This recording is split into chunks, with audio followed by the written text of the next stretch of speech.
తెలుగు రుచులకు స్వాగతం. అందరికీ నమస్తే. ఈరోజు మన ఛానల్లో ఒక బెస్ట్ సగ్గుబియ్యం రెసిపీ చూడబోతున్నాం. అవే సగ్గుబియ్యం పకోడీ. వీటి సగ్గుబియ్యం పకోడీ లేదా పునుగులు అని అంటారు. ఇవి చాలా చాలా క్రిస్పీగా ఉంటాయి. అందరికీ ఎంతగానో నచ్చేస్తాయి. అలా ఒక పకోడీ నోట్లో వేసుకొని తినేలోపే ఈజీగా కరిగిపోతాయి.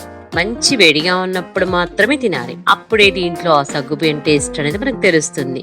ఇవి కేవలం టేస్టీగా క్రిస్పీగా ఉండటమే కాదు, 2 నిమిషాల్లో అయిపోతాయి. మరి ఏమాత్రం ఆలస్యం చేయకుండా ఈ వీడియోలోకి వెళ్ళిపోదాం.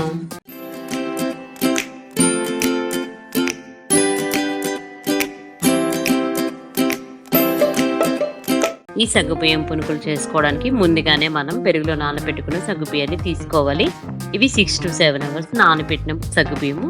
దీంట్లో నేను 1 గ్లాసు బియ్య పిండి యాడ్ చేస్తున్నాను. 1 గ్లాస్ సగ్గుబియ్యానికి 1 గ్లాస్ బియ్య పిండి తీసుకుంటే సరిపోతుంది. అలాగే రుచికి సరిపడినంత ఉప్పు, 1 టేబుల్ స్పూన్ కారం, 1/2 టేబుల్ స్పూన్ జీలకర్ర, అలాగే కొంచెం కరివేపాకు, సన్నగా కట్ చేసుకున్న ఆనియన్స్ ముక్కలు కూడా వేసి బాగా కలుపుకోవాలి వీటన్నిటిని. ఈ సగ్గుబియ్యం అనేది మనం పెరుగులో నానబెట్టాం కాబట్టి వాటర్ అనేది ఎక్కువగా పట్టదు. కొంచెం వాటర్ వేసుకుంటూ మాత్రమే పిండిని కలుపుకోవాలి. ఎందుకంటే ఎక్కువ వాటర్ వేసేస్తే మనకి లూజ్ అయ్యే ఛాన్సెస్ ఉంటుంది కాబట్టి పిండి కొంచెం వాటర్ యాడ్ చేసుకుంటూ గట్టిగా పిండి కలుపుకోవాలి.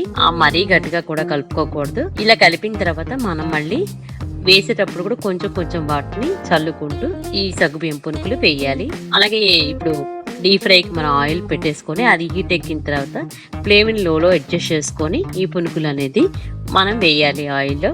ఈ డీప్ ఫ్రై చేసేటప్పుడు హైలో పెట్టకూడదండి ఆయిల్ని, ఎందుకంటే ఈ సగ్గుబియ్యం అనేది పేలే ఛాన్సెస్ ఉంటాయి కాబట్టి ఫ్లేమ్ని లోలో అడ్జస్ట్ చేసుకొని మాత్రమే కలపాలి. ఈ సగ్గుబియ్యం అనేది సరిగా నానకపోయినా, పిండి సరిగా కలపకపోయినా మనకి క్రిస్పీగా రావు. ఇది చాలా జాగ్రత్తగా కలుపుకోవాలి. ఇవి 6 to 7 hours కంపల్సరీగా సగ్గుబియ్యం నానాలి. అప్పుడే మనకి క్రిస్పీగా చాలా టేస్టీగా వస్తాయి. అలాగే వీటిని గోల్డెన్ కలర్ వచ్చే వరకు వేయించుకోవాలి. దీంట్లో నేను కారం యాడ్ చేశాను.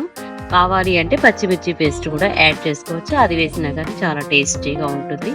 ఇవి బ్రేక్ఫాస్ట్లోనికి అలాగే మనకి స్నాక్ కూడా చాలా బాగుంటాయి. ఇవి పెరుగులో నానబెట్టాం కాబట్టి పుల్లగా కారంగా చాలా అంటే చాలా క్రిస్పీగా టేస్టీగా ఉంటాయి. ఇప్పుడు ఇవి గోల్డెన్ కలర్ వచ్చే వరకు మనం వేయించుకుందాము. ఇవి సిమ్లో వేయించుకుంటేనే బాగుంటుందండి. ఇప్పుడు గోల్డెన్ కలర్లోకి వచ్చేసాయి కదా, మనం వీటిని తీసేసుకొని సర్వింగ్ బౌల్లో సర్వ్ చేసేసుకుందాం. ఎంతో రుచికరమైన సగ్గుబియ్యం పునుకులు మనకి రెడీ అయిపోయాయి కదా. మీరందరూ కూడా కంపల్సరీగా ట్రై చేయండి. ఈ వీడియో మీకు నచ్చింది అనుకుంటున్నా. మీరందరూ ట్రై చేసి ఎలా వచ్చిందో మీ కామెంట్ రూపంలో కామెంట్ సెక్షన్లో తెలియజేయండి. లైక్ చేయండి, షేర్ చేయండి, సబ్స్క్రైబ్ చేయడం మర్చిపోవద్దు. Thank you.